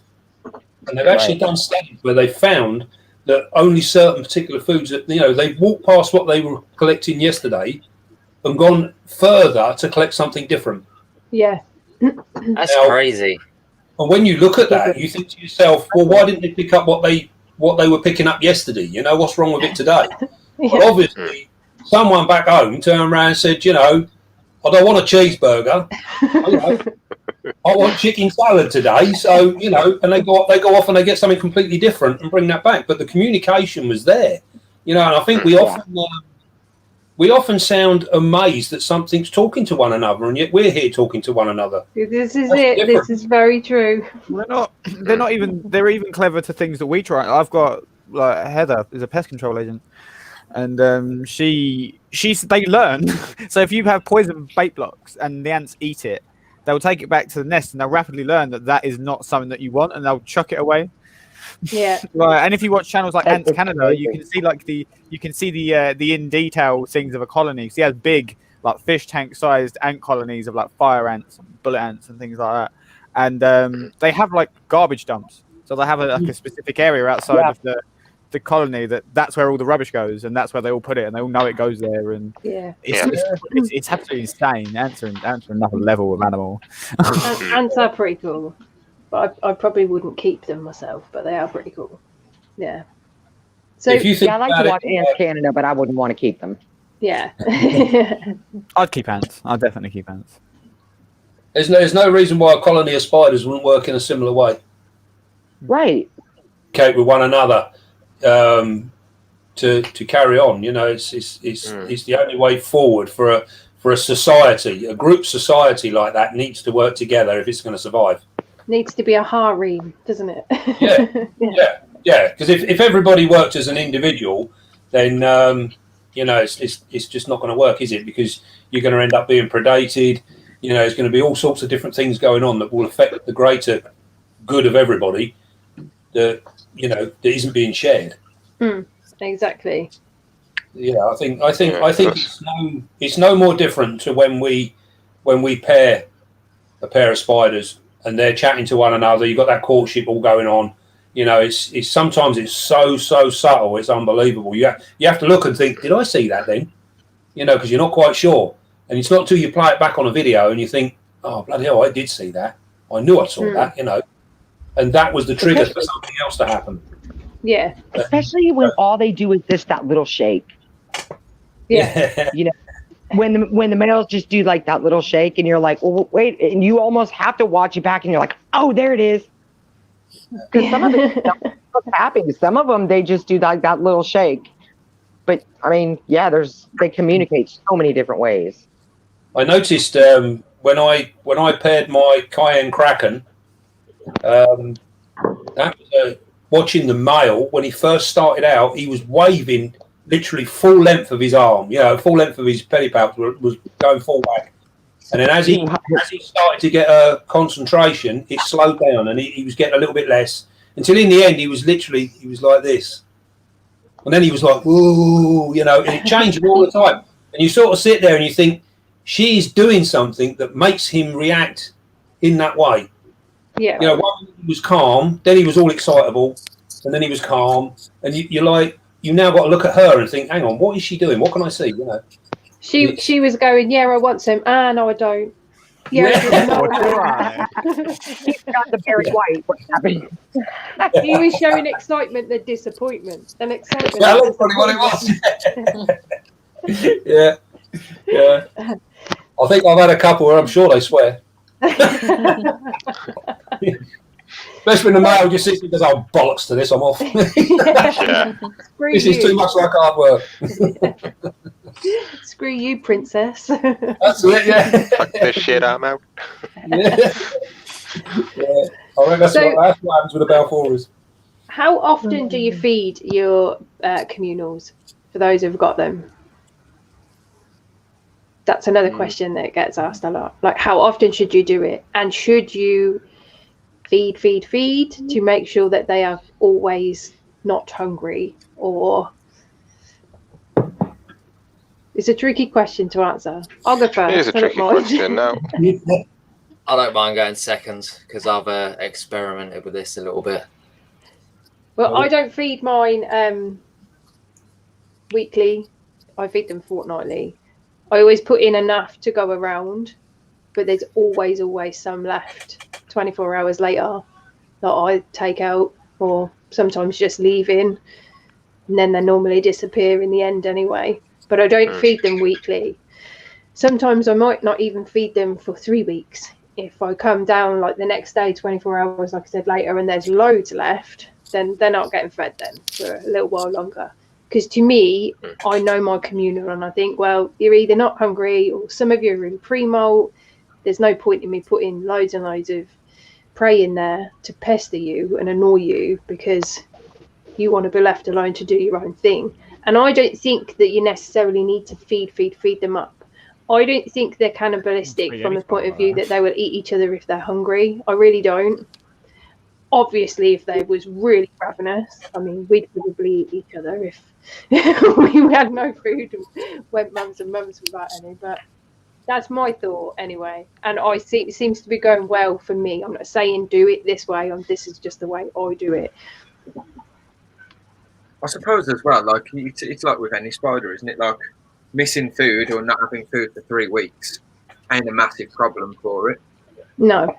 Like some spiders that are in pre-molt for like how many months? Like ages, you just don't eat anyway, or in the wild. Exactly, like when you like if you feed up and feed, the abdomen gets really big, so that kind of like prolongs the pre-molt as well. So that's why I see a lot of people saying, oh, why is my spider not eating for months on end? And you look at the size of the abdomen and it's huge, and they were feeding it like once every couple of days or something like that. So and I believe that kind of makes their pre-molt that much longer, whereas if you were feeding them once every 2 weeks, once every 3 weeks, some people feed them once a month, the pre-molts don't tend to be so prolonged. Yeah. I mean, I'm not saying that I do it all the time. Sometimes I will feed and then feed them a week later. If it all goes, if it all disappears and I see them actively coming out and grabbing it, then I will feed them 5-7 days later, because I can see that they're hungry. Or if I've come down of an evening and they're out, then that tells me, okay, you're looking for food, you're hungry. Yeah. But I just I go by what they're kind of telling me. Obviously, slings, that's different. As slings, then I would kind of stick to an every 7 day kind of thing. But if there was prey left over, I wouldn't worry that there was anything gone wrong. Or we just put that down to that they're either not hungry or they're in pre-molt. So yeah. I mean, I chucked in my communal a week or so ago, I chucked a load of dubias in there, just sort of like small sized dubias, all alive, and there's still a load. They're all congregating under the. I can see them under the water dish here. Now at the weekend, I put some crickets in. I pre-killed some, and I put a few live in as well. And I can still see a cricket here walking around. So there's constant food in there. But I only add it sort of like only add it every 3 weeks or so. So what about you? But yeah, Dave? like you say. Sorry. I said, well, if you want to go, Jaden or Dave next. Dave, you go first. Thanks. This is another one that gets me into trouble. Food. I tend to. I don't really have a strict feeding regime for anything. Yeah, I don't either. No, I tend to. Yeah, I like to see my spiders, and I feed them once they start coming out. Mm-hmm. Then I probably might leave them for a week, and then I'll feed them as a maintenance food. But I only feed small items as maintenance food. With communal, I would do a similar sort of thing. So the more activity I saw, then I would feed accordingly to try and maintain that activity. Yeah. So rather than sort of sitting there thinking I've got 40 spiders, I need 40 crickets in there, I wouldn't work it like that. I look at it and I think they're all active. I'll throw in a dozen crickets and we'll see what happens. And then if they're still active later on, I'll leave them a few more days and I may throw a couple more in. As soon as the activity starts dying off, then I would hold back on food and do it like that. I think it's not always a good thing to feed animals consistently all the time. It doesn't always do them any good. And sometimes it can also affect them dietary-wise in terms of their actual internal organs. If they're fed constantly all the time, it's not a good thing. Some things need to shrink back and have a rest time, if you like. Yeah. And I think spiders are very much an opportunistic thing. And if in the wild state, I don't like referring to the wild state because we are a million miles away from the wild state. I know, yeah, I know. And, but if you look at a spider, it lives in a very, very small area of its domain. And the chances of food coming by is quite slim. So they a wild spider, whatever species, probably only feeds, I don't know, maybe 12, 20 times in a year. Yeah. Wow. And that's probably quite a lot. Obviously, there's going to be bumper at summertime, and then there's going to be sweet buggerall in the colder months. So, they're designed to actually deal with that sort of thing. With my females, if I'm looking at breeding something, then I will feed more consistently to promote a molt. But then once I've got that molt, then I hold right back. And then I'm very, very careful. So I go back to what I class as maintenance feeding. So I feed for different things. But the thing is as well, like me and Angela were talking about it, it's about knowing your spider as well, isn't it? Knowing your tarantula. Because, I've got some that I know would eat, even if that abdomen was massive, I know it would still eat it. So therefore, I don't let it get to that point where it's going to be stupidly overweight. And I will, even though it shows me signs of being hungry, I'm like, yeah, but you need to wait. You need to hold off, man. You need a diet. Yeah. Show some restraint. Show some restraint. Yeah. With my communal 10, that they started off as 1 centimeter slings, 2 communals of 5, and I fed them weekly until they got to probably say about an inch, maybe an inch and a half. Yeah. No, an inch, I'd say. And then I started feeding them once every 2 weeks, 2.5 sometimes. And I kept them like that for a year. And they all survived, all 10. Yeah, I would. I would agree with that. With slings, I feed slings sometimes every other day. Yeah. Depending on what they are.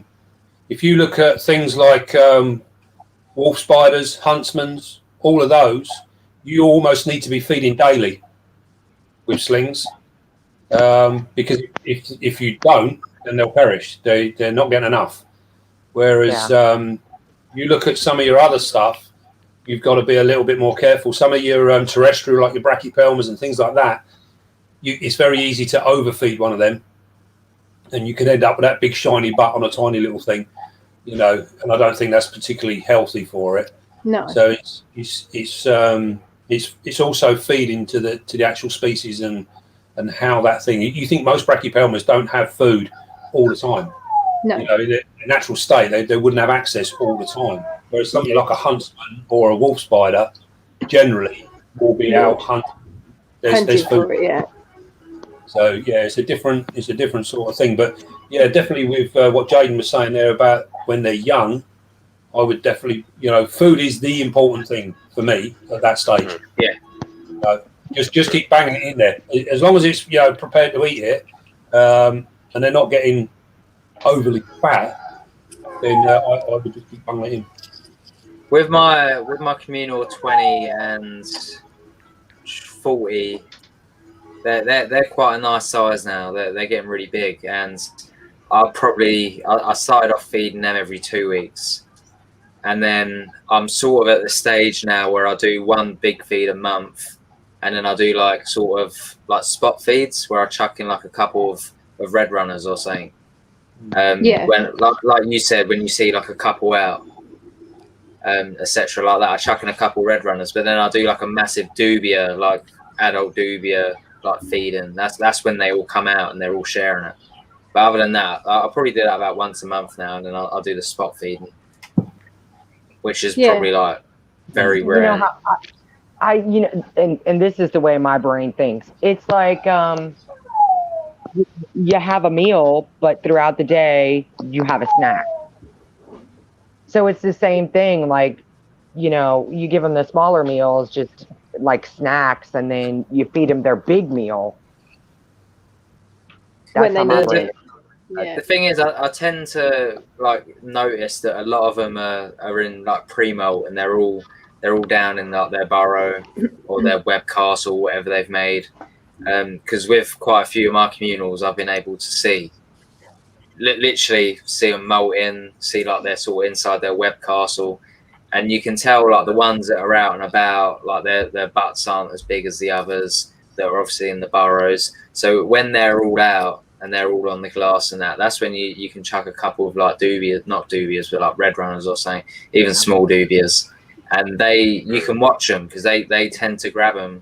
They go nowhere near the actual main burrow, and it sort of helps them get a bit of food until the mass feeding that I do, and I'll record it. Yes, you're already almost following similar to what I was saying, where you're going on a maintenance diet. Yeah. At different stages through their development, and depending, if you've got them all in pre-molt, then they obviously don't need so much, and those that are still feeding only need a maintenance food. So it's I think it's often a bit of I always feel it's a bit of a shame when you get people you often see people come up on the groups. They go, "Oh, it's feed day today." Every Saturday I feed my spiders. And I don't know. I'm never really convinced. I think you're better off looking at them individually, or see what's going on in there, and that should dictate what you do next. Definitely. One thing that's always fascinated me though is, obviously when I started keeping Balfouris, I got more than, obviously I had my 2 communals of 5, but I actually got some extra as well because I had a communal or 2.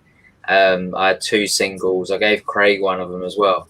And if you look at the size of Craig's and my singles and stuff, they're like half the size to my communals, yet they've been fed the same. Yeah, same. Like, in fact, I would probably say the singles have been fed better. And I've heard that they actually grow better. This is something that they molt so consistently, and it really baffles me. There's got to be something something that I want to try again when I get some more slings. I want to maybe do like 10 single slings, and then do the rest in a communal. And I want to try and just I wouldn't mind probably recording all of that. I think observing over time. You could actually go against everything I just said, and get 10 of them. And literally feed them all the same size food item, and do them all once a week. You know, Saturday is feed day. Feed them all Saturday, every Saturday, and literally document it. And that would be an interesting thing to see, because 10 would give you a reasonable thing to judge them over. But the communal was the same egg sac as these singles. It's just, it's really fascinating. Really, it's fascinating. My battery's about to die, guys, so I think I'm going to have to drop off. Okay, Angela, thank you so much for joining us. Thank you, Angela. Thanks for having me. Bye-bye. Thank you so much. Bye, Angela. Bye-bye. Take care, Angela. Bye, Angela. Yeah, that's the one. She did it again. I didn't do nothing that time.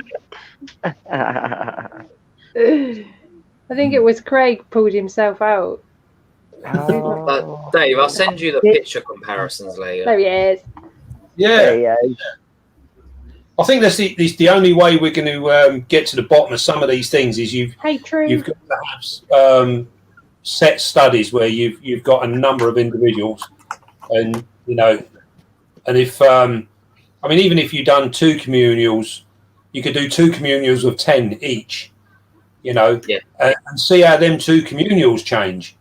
Whether it's because you then come down to the other question of sort of like, this is a really delicate subject actually, is would you be like the DNA of different ones? So if you've got one group from one particular breeder, and then you get a group from another group, feed them exactly the same, do everything exactly the same, and see how they both work out. See what their growth rates are like, whether they throw bigger males, smaller males, all this sort of stuff. These are all things that will come out of it. But it's an awkward one, because spiders don't really carry DNA like mammals do. No. Right. They're not as finely tuned as a mammal. They're very, very basic. And this is when people say about inbreeding. There is no real such thing as inbreeding spiders. No. So you can have the same sac mates mate and produce, and then their offspring can mate and produce, and their offspring do the same. You will still get the same outcome as if you had one of my spiders and one of Ian's spiders and produce the same. Yeah. The outcome will be the same. It wouldn't that's interesting. No, it wouldn't. No, it wouldn't be like that.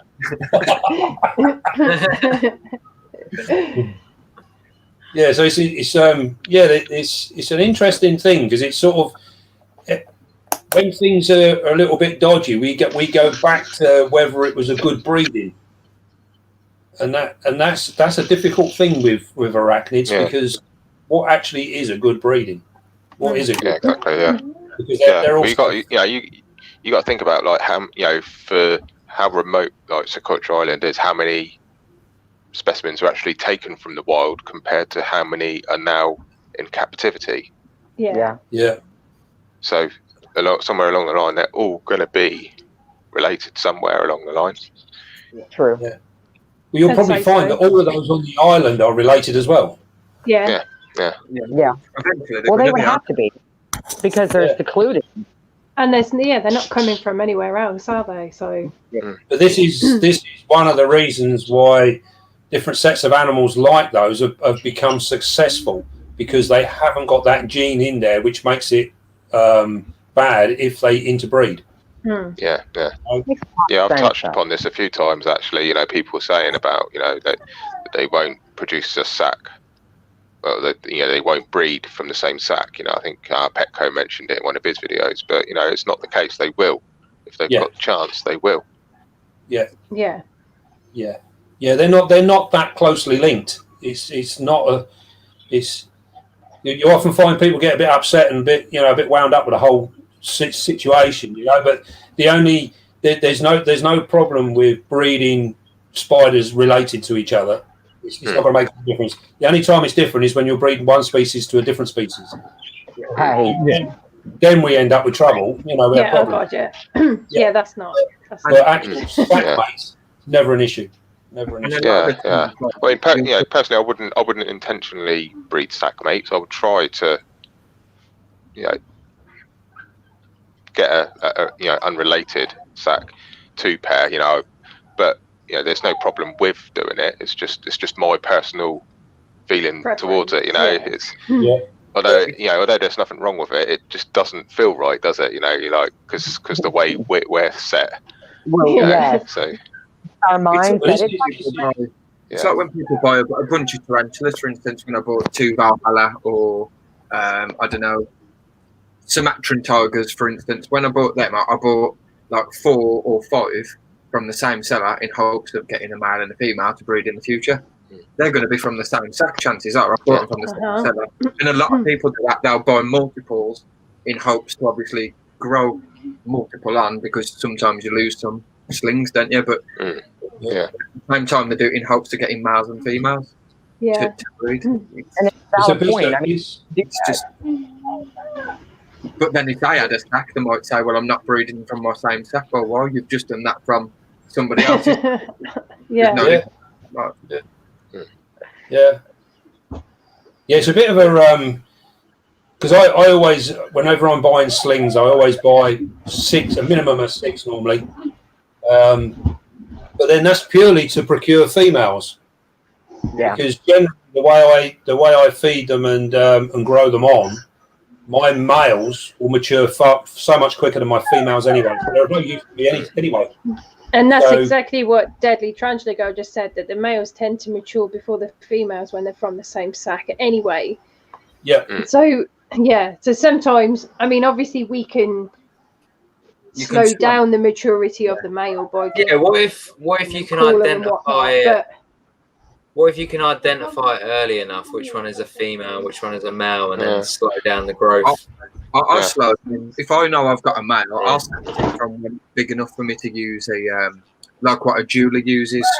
Yeah, you'd have to pick it off pretty early.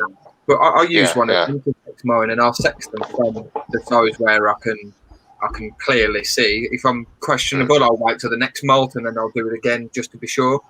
But if as soon as I know I've got males, my males tend to stay either on my bottom shelf or in Rachel's office, and I just grow them on in smaller tubs, and I keep the temperature cooler, I feed them less, and I grow them on differently to slow it down, unless I've got a female that's ready, and then I'll grow it as sort of quick as possible. That's So going back on the males tend to mature quicker than the females, but then you look at the Balfouri for an example, that you can breed the females, they mature at such a young age, and you can have males that are living for mature males that are living for 2 years. So there is that possibility, and that's the same as in any spider. But obviously, given the Balfouri as an example, because I've known males to live for that long. So it's still, I think the male Balfouris are quite exceptional. I think because I've had them also up to 2 years, and and you can breed females from like 2.5 years, can't you? So and they're still as vibrant as the day they bleed and hooked out. They're still game for anything. I mean, it's quite incredible, really. Whereas a lot of I noticed with a lot of the arboreal males, a lot of them, they get tired after about 6 months. I've had like Avex, I've had my white diversities. They both never made it past 9 months, neither of them. You can tell after like about 6 months that they're starting to get to that a bit more frail, like it's like bless him, watching your granddad trying to struggle to get out of the chair kind of thing. It's a bit like that. Well, the thoughts But the Balfouris, they're going on and on and on. They're like the Duracell bunny, aren't they? Absolutely. Right. So I think we've covered quite a bit this evening. I think it's been great. Like I like talking about the subjects and stuff, and we should definitely do it again because there's so much more I could talk about. Absolutely. Yeah, but unless any of you have got anything else you want to add or think you want to talk about, I think we'll maybe wrap it up for this evening. Sounds good to me. I think we touched on and covered a lot in this stream, actually. It's been amazing. It really has. So I'll just go. Stories. That's what I've got to say. I'll just go over the giveaway details again. So for the UK members in the group, watch out for a post that I will be putting up shortly after this live finishes. Comment on it with the words Balfouri Rock. You will then be given a number, and then on the Tarantula Tubers Saturday night takeaway live, which will be on this Saturday, we'll be drawing the winners. So up for grabs is 2 times 5 communals of slings, which has been very generously and kindly donated by Mark Edison, who is a member in the group. So thanks again, Mark, for that opportunity. Absolutely. And for the US members in the group, watch out for Darcy's post, and she will do the same thing as what I'm doing, but it will be for you guys to comment on. Balfouri Rock's the same, and it will be a merch box, which will contain a Balfouri Communal Club mug too. And I will be drawing both of them on Saturday during the TTSNT live. So yeah, watch out for that, and we'll give you numbers. It'll all be sorted. But other than that, you guys have been fantastic. Balfouri certainly do rock, and yes, I could sit here and talk about them for many more hours, but I can't do it now. Yeah, I got work tomorrow. But yeah, it's been absolutely amazing. And Dave, you are fantastic. Your knowledge is, I know I could sit and listen to you all day long. Who called in the We still need English to get that get together, Dave. Definitely. UK version of Come Around. Yeah, UK. You're only up the road, aren't you? Yeah, literally just down the road. Yeah, so yeah, do a little collab. Yeah. It was in the other day, that wasn't it? Tell him. What's this? I understand you're joining us for the Raggy's live stream on Monday, Dave. Is that right? Oh yes, apparently so. Yeah, I think Troy asked me. I think it was. Yeah. Fantastic. Y'all jealous? I get Dave twice in 1 week.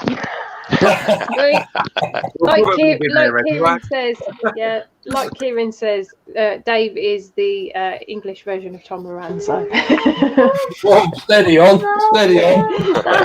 It is. So if you haven't already, anybody that's in the chat, if you haven't already subscribed to Dave's Little Beasties, then please go over and do so. He has some fantastic videos, and they are all worthy of watching. The information he gives very informative, amazing. So yeah, definitely go over and subscribe to his channel. I think Deadly Tarantula Girl may have just found your channel too. She said, just found your channel, great work. So you've got a new subscriber there, DTG herself.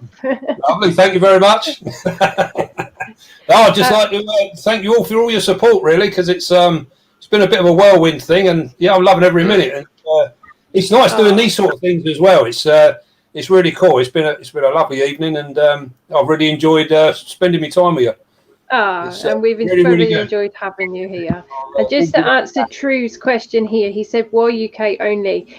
So the UK giveaway is slings, and we can't send them outside of the UK, unfortunately. That's why we are going to have a US giveaway too, which is merchandise, because we can send that. But hopefully we're just trying to source some US, some US dealers that would kindly be able to donate. This is it. Yeah, the slings that we give away in the giveaways that we've done one in the past, they have been donated to us. So, through generosity of the members in the group, really. So, I will tell you, it's hard to get somebody to donate Balfouri in the States. I'm just saying. It is. Yes, because I can imagine. I can imagine. When you're talking $300 for 5, people don't really want to. They don't want to generously donate that. You know? That's a lot of money for that.